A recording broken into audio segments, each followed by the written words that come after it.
ربك من الحكمة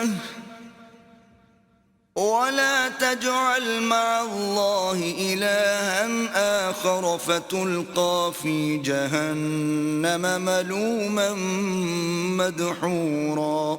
اے پیغمبر، یہ ان ہدایتوں میں سے ہیں جو اللہ نے دانائی کی باتیں تمہاری طرف وحی کی ہیں، اور اللہ کے ساتھ کوئی اور معبود نہ بنانا کہ ایسا کرنے سے ملامت زدہ اور درگاہ خدا سے راندہ بنا کر جہنم میں ڈال دیے جاؤ گے۔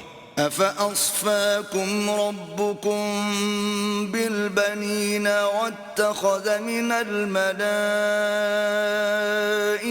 إِنَاثًا إِنَّكُمْ لَتَقُولُونَ قَوْلًا عَظِيمًا۔ مشرکو، کیا تمہارے پروردگار نے تم کو تو لڑکے دیے اور خود فرشتوں کو بیٹیاں بنایا؟ کچھ شک نہیں کہ یہ تم بڑی نامعقول بات کہتے ہو۔